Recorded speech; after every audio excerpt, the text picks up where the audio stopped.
All right, so we're doing another episode of the Power Forward podcast where we just talk different hot button industry issues. We correlate it back to sports, sometimes basketball in this conversation, and we just kind of bring some honest dialogue to the insurance community as our YouTube channel grows, the Facebook channel grows, and I just give back to folks, which in turn will make everybody better.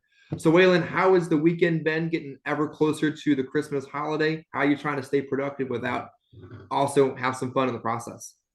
Yeah. I mean, it's always a wild time of year with travel back and forth to and from. But yeah, weekend was good. Weekend was good. I need to do some Christmas shopping. I think I've purchased one thing for someone so far, so I'll be done by at least Christmas Eve evening, no later. So yeah, it's need to be better about that, but whatever. So yeah, just trying to stay productive and stay warm too. So 20 some degrees during Christmas coming up soon. That'll be exciting. I, I know. I was trying to sell, trying to build, as Andy Albright would say in his little tagline, all at the same time. That I'm like, oh my God, Christmas cards. I've always sent my group Christmas cards. I didn't always send it. I had a friend that would help me, and she's no longer with us. So I'm like, I actually have to do this. So Yep. last week, thankfully, in the process of trying to sell, build, and take care of a family, I'm like, dear graphics person, I need graphics for a card. Dear printing company, print it and please mail it to me quickly. And it shows Yep. up at my door Saturday. The funnier story that maybe some people will relate to, I go to the Target to buy an inordinate amount of gift cards for these cards. And I walk Mhm. up to the register and the lady's like, I'm not ringing this up here. You go to customer service. What? So I go over to customer service, ring up these inordinate amount of gift cards, put them in all the cards, and they're going out to the post office after we're done today. So There I you didn't go. do a lot of Christmas shopping, but if you're in my hierarchy and you've produced this year, you'll at least get a Christmas card from me. So thankfully to all the folks that helped put that together. Yeah. Waylon, we want to talk consistency and comfort today. Consistency is so crucial, especially towards the end of the year, and comfort is where growth goes to die. What kind of high level thoughts do you have on consistency versus comfort? Yeah, it's a great topic. I'm excited to discuss it. You know, I really over the like we talked about on our team call this morning. I'm trying to think of things in a tunnel in a very straightforward next step fashion over the past weekend and things, one day at a time style of thinking, and that's really what consistency is 1 hour, 1 minute, one day at a time. And then it becomes 1 week, and then it becomes 1 month, and after you know it, your consistency is really just your new routine, and you're consistently consistent, which is where you want to be, where we all want to be. Yeah. And you said consistency versus what was the word you used versus Comfort. comfort. Okay. Yeah. I mean, uh, it's easy to be comfortable. That's a lot of times why people aren't consistent. It's usually not the most comfortable or easy thing to do or accomplish is consistency. We all tend to, and this is an easy time of year to kind of get closer to comfort too. We're around our loved ones, we're eating food, and we're just hanging out. Life is good. We got New Year's coming up. Like it's easy to, even if you were consistent for the last 60 days, it's easy to jump right back into those old habits that die hard, right? So, um, yeah, I mean, it's a fine line between the two. You don't want to be the military sergeant that says don't ever be comfortable, always be driving yourself nuts or whatever, but you also want to be consistent, because if you're not, this business will eat you and swallow you. You said something earlier today as well, something about for every 2 days you take off, it's going to take one field day to kind of get back to your Yep. competency level. Share that with us. Yeah. So this was for me personally. It's like if I would take a week off, right? Like a week, take a trip or whatever, I'm doing anything, but it's not insurance related. Like I could still be kind of plugged into my agency and taking calls and doing this and that. But on a production level or a recruiting level, for every day that I'm out and about at the beach, doing this, doing that, whatever, it takes 2 days to get closer to your baseline of what you typically do. So for every week, right, that you're not in your element, it takes 14 days, I believe, to get back to where your baseline was previously, to the results that you were producing. Because it's just routines are, and consistency is really what builds you in this business. Like if you don't have a routine, if you're not consistent, like I said, it will swallow you up and eat you alive. I think what's important for agents to realize is scheduled time off. Yep. Um, if you schedule your time off, you're prepared for it, you've front ended it with activity, you know when you're going to be off and you know when you're going to be back, you can allow yourself even more time off sometimes, or the appropriate amount of time off, or to actually take the time off. I remember I worked with an agent that would be balls to the wall for 4 weeks and then gone for 6. But that only Mhm. works for so long because eventually you start chasing chargebacks instead of building income. You Mhm. start degrading your skill set and building it back up, making short change decisions and making right decisions. Like, it's okay to take time off, but why is it so hard for an agent to say, all right, I'm going to be off from 12:28 to 1:1, and that's my scheduled time off? Absolutely. Absolutely. It's difficult because the things that you don't think about subconsciously, right? And in a routine and a scheduled sense, that 7 days that you spend completely not thinking about a schedule is subconsciously you are creating a new schedule that your body want, because you're more comfortable when you're not on schedule. At least I am. It's great when I have nothing to worry about. And it's just like, I'm just going to do whatever I want. It's Sunday. I'm watching football. I'm eating mac and cheese at 9 o'clock in the morning. Like, Mhm. I'm going to eat a piece of pizza that it was 3 days old from the fridge. Like, I don't care what's going on. Okay. I'm just I've hanging got some of out. that too. Yeah. Yeah, exactly. I mean, like, that's easy. That's comfortable. It's like, oh man, life is good. I'm going to lay here in a food coma until 3 o'clock, not do anything. Like, that's easy. It's hard to get up at 5. It's hard to go to the gym at 6. It's hard to be on a call every day at 9. That's hard Yeah. compared to that. But every day that you're doing the comfortable stuff, you're teaching your body and your brain to shift toward that. So, like you said, the story of the guy who hammers it for 4 weeks and sleeps for 6. He's on the grizzly bear schedule, is what I call it. He goes in hibernation 4 times a year. Typically, unless you're just an absolute anomaly, there's anomalies to all of these rules that we've seen. There's Mhm. studs that are just like, well, let him do what he does. He's unbelievable. But the majority of people, us normal people, you can't do that because you're going to be so used to that 6 weeks of just dormant nothing Mhm. that even when you think you're working hard, your version of working hard becomes very diluted Mhm. when you get used to being comfortable. You're teaching your body to think like, oh, I'm working really hard when you've really only put in one field week. Like, I'm a hard worker. It's like, are you? Are you? You're really a hard worker and you worked 4 days this week in the field. That people that do that every single week for 45 weeks, that's a hard worker. Yeah. We dilute those things. I think it's also very easy to fall victim to small sample size. Like, you think you're working hard, but if you're working hard this amount of time, but when you look at it over 52 weeks, you really weren't working at all. Like, Yep. you feel like everyone stands you up for an appointment, but did you look at your appointment sit ratio over 52 weeks? Nobody does. There's no number to track that. No system exists for that. Of course, it's so easy to fall victim to thinking one thing without looking at it far greater. You know, Absolutely. nobody wants to work with me. Well, you're also not working to find people. Maybe that's why. No, you have plenty of people here. There's ebb and flow to it. It's so easy to look at things in such a microcosm because we don't have baseball or basketball statistics to look at the bottom of our image right now to say, all right, look at his show ratio, look at his close ratio, look at his PPL, man, look at his overall profitability score, his Yep. lapse ratio, his retention in agency, man. None of those statistics exist, unfortunately, right?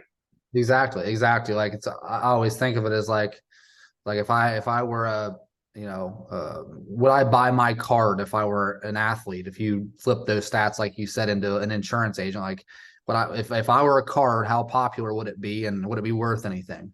And that's a good way to think of it, like in a trading card sense. It's the same thing with basketball, baseball, football, any sport, right? At the end of the day, like, there's just, it's simple. Like, nobody wants a shortstop who plays half the season. Nobody wants a point guard who's there for 25 games a year and is injured for 60 games. Like, nobody wants that. Mm-hmm. It's the same thing with this. We don't get typically don't get paid quite as well as the shortstop for the Dodgers or the point guard for the Cleveland Cavaliers. However, we don't get paid anything if we don't show up. They actually get paid something. So it's even more so pronounced. It's like you pay for your consistency, whether you think you do or not. You end up paying for it. If you don't Yeah. show up, you're paying for it. A 0 day in this business is like is more so a negative day if it's a zero activity day. So Yeah. I wrote a couple notes down here. I love to take notes when we're talking just to kind of stay on track and build off the conversation. I feel like a comfortable agent does several of the following things. Agree or disagree with me? A comfortable agent has no reservations in skipping leads. Absolutely. A comfortable agent. Absolutely. Yeah. That's the number one telltale sign of an agent who's getting too comfortable. They had a big 2 weeks and now it's like, I'll just take the rest of the month. You just hold my leads for me. Yeah. Famous last words. Well, that's so true though. Why the hell is that so true? Famous last words.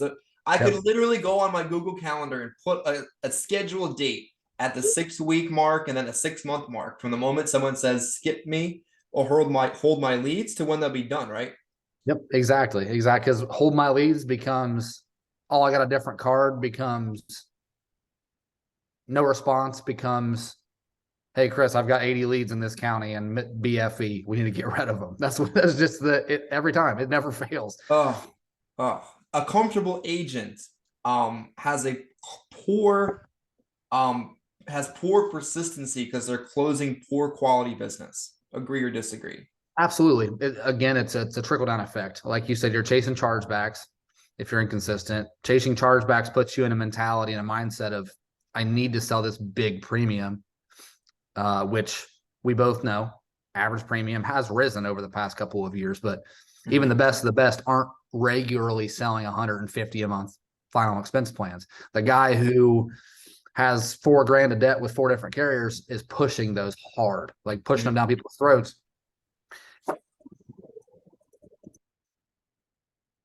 Sorry, dog's going nuts, That's but okay. it kills consistency and really just makes people, overall, and it's been a bad situation. A comfortable agent blames others when things start to really show as being problematic.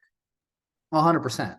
That's the easiest way to again spot a soon to fail agent is starts to blame upline, starts to blame the IMO, the leads, and everything that comes with it. They blame basically everything around them instead of looking internally and actually saying, hey, maybe I could work harder, maybe I could buy more leads. It's all external things that people want to blame. A comfortable agent, agree or disagree, has a skillful way to avoid debt he or she is carrying with one or multiple carriers. I don't know if I would use the word skillful. With the tracking and things in place now with carriers, it's become more and more obvious. Mm-hmm. But yes, absolutely. It's like, and those are some of the best salespeople because they can sell you on why they got the debt and how they're going to pay it. And 14 months later when it's rolled up and it's like, Yeah, sweet. yeah. Like, man, I'm an idiot. Like you just feel like a complete idiot. Me, personally, it's happened to me. I'm like, man, I let Mm-hmm. that agent talk me into kicking the can down the road. And now it's month 14 and that 7,800 with carrier, whatever, still sitting on the books and I get to pay it now. So no, absolutely. That's one of the biggest, I guess, issues I think in the brokerage world too, is like just kicking the can down the road and creating debt on multiple fronts and carriers. Yeah. So let's flip the script on that a little bit. A secure agent is allowed some degree of comfort, some degree of time off, some degree of passions outside the business and development in other parts of the business. A secure agent doesn't have to be like 6 day a week, 60 leads a week kind of effort. But a secure agent, somebody who is reliable, do you really ever see them skipping leads even during the holiday season?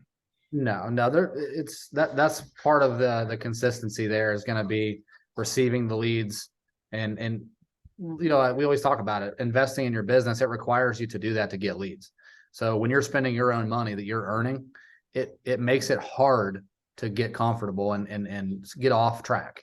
It makes it more difficult to get that way when you're spending money, and leads force you to spend money. Mm-hmm. So that's the number one regulator of the business, is leads.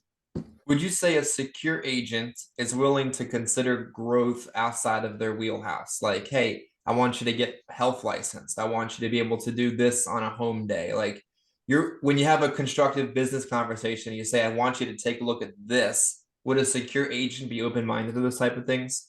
They would. And if we're talking security in a sense of they're already successful in their line, let's say final expense, let's say whatever it is, right? Say they're a Medicare first agent and they're successful in that, or a mortgage protection agent. I think a secure agent, especially in today's climate and market, it necessitates being able to diversify a little bit.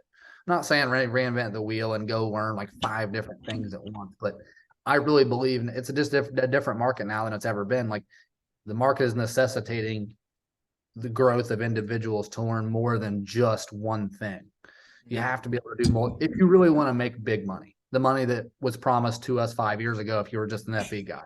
Like Yeah. it's a lot more tough now to make that kind of money just as a door knocking final expense guy, individual agent, right? It's just more difficult. So diversifying has become extremely relevant to a consistent agent. But again, we're talking consistent agent who already has a pretty darn good grasp of what they're doing, of their main thing, keeping the main thing, and adding to it versus let's add something and start sucking at the thing we're already good at.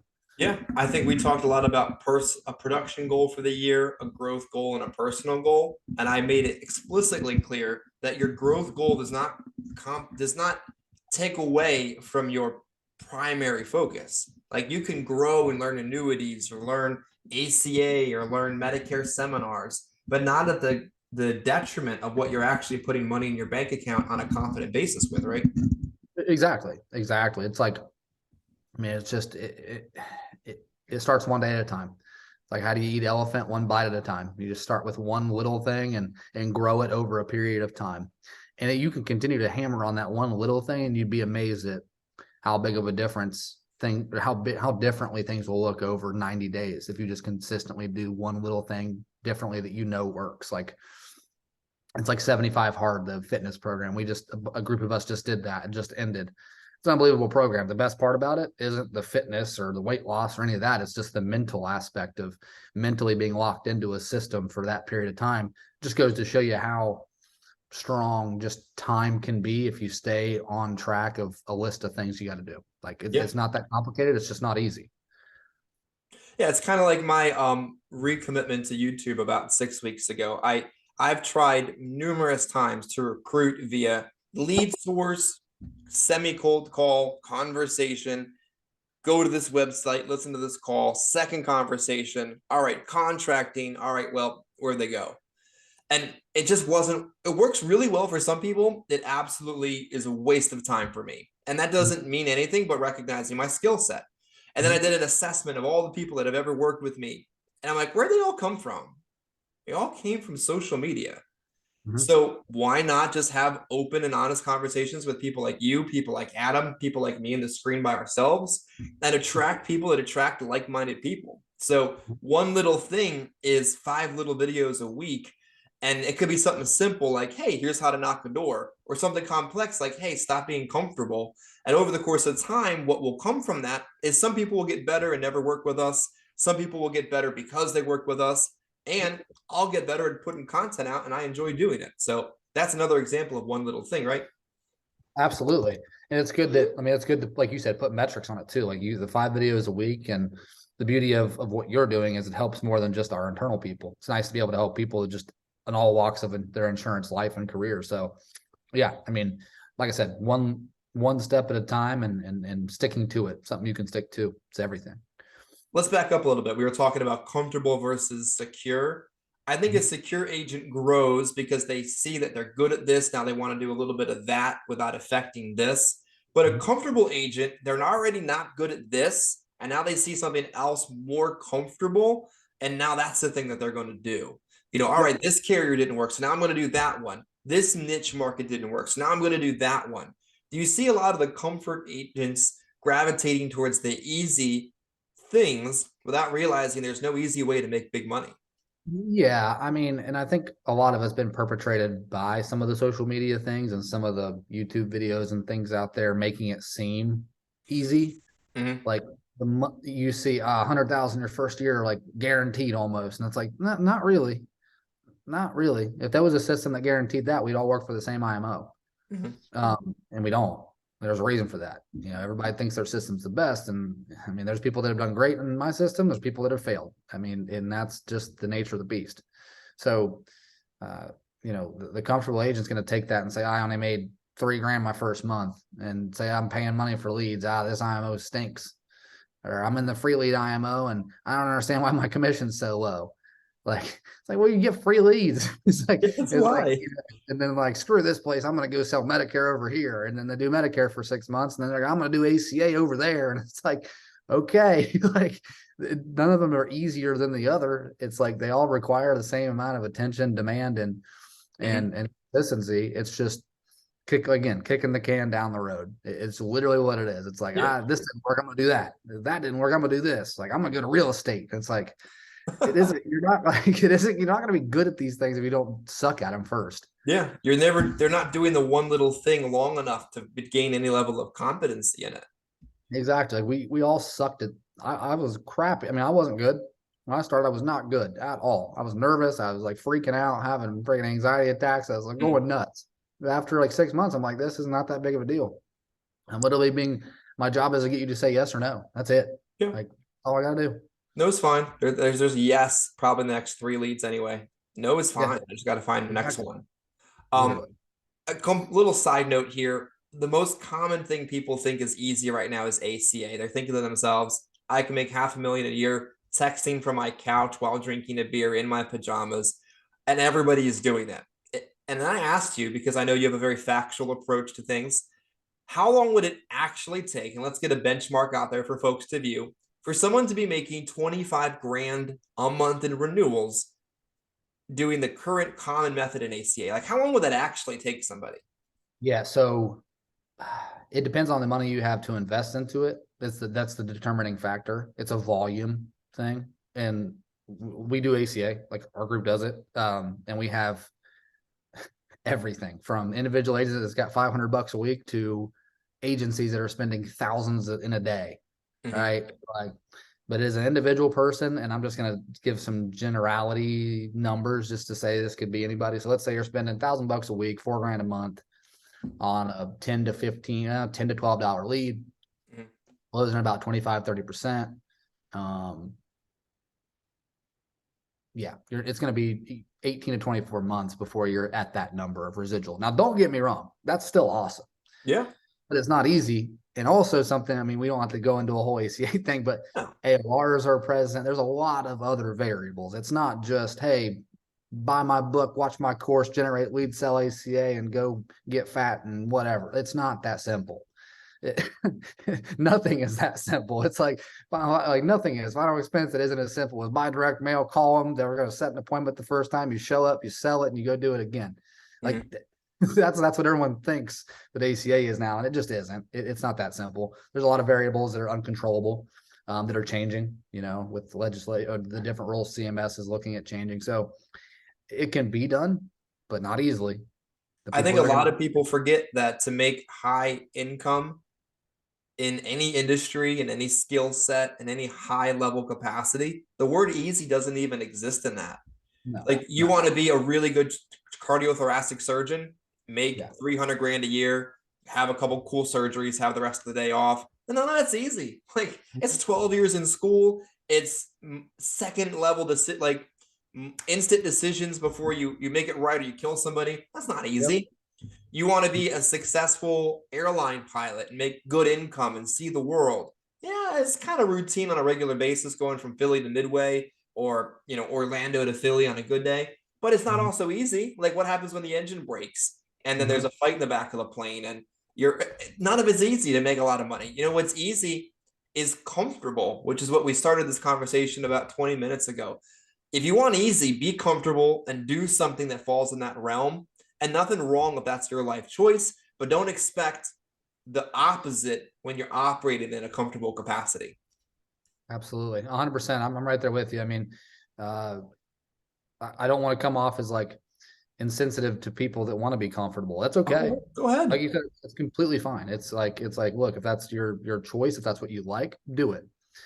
The issue I have is people that want to be comfortable, but also have expectations of they want the things that require an uncomfortable life. They want those things and feel that they deserve those things, but never want to step foot inside the hell and fire that comes with what it takes to get those things. That's the only issue I have. If you want to live a comfortable life and have a good job and be a good stand-up person, and that's great. That's awesome. Like all the power to you. But if you expect and believe that you deserve, certain things in life, higher income, higher output, higher relationships, things of that, you're gonna have to put in the work and be consistent and not be very comfortable very often. Pretty uncomfortable the majority of the time. Yeah. I'll tell you, there's usually 1.5 days a week where I'm comfortable. The rest of the time, it's just not. There's no time to be comfortable. I wake up thinking, what am I going to talk about at 9 o'clock? I wake up thinking, what am I going to talk about at 11 o'clock? And then on Thursday, then 5 days a week, what am I going to do in the field? What happens when it goes wrong on the field? What am I going to do to help somebody? What am I going to do to try to rescue someone's career? What am I going to do for the kids? What's going on with the kids this week versus next week? Comfortable. There's just like no time for that, unfortunately. No. Like it's 1.5 days a week. It's like Saturday until like, what am I going to talk about on Monday all over again? Yep, exactly. It comes down to questions and answers, and always being ready to provide answers to difficult questions. And nothing about that is comfortable. No. They're difficult questions, and they're hard to answer for a reason, because they have value. And we're going to be wrong a lot. We're going to be right a lot. But being able to step up to the plate and swing the bat versus sitting there and in fear and just being comfortable is I think a lot more, portraying bravery is a lot more valuable than just standing there in your anxiety. So there you go. Well, again, another quality episode, another honest and open conversation today about comfort versus secure, comfort versus consistency, and a little bit of life mixed in there as well. Thanks for watching. Like the video. We're getting good comments on even such a small amount of subscribers. Comment, let us know if you liked it, what you want us to talk about, if you thought it absolutely sucked. A comment's a comment. We're open to it. Subscribe to the channel. We're growing immensely in such a short period of time. Let's continue to do that so that we can help you, you can help us, and we'll all get good together. Thanks for watching. thanks, guys.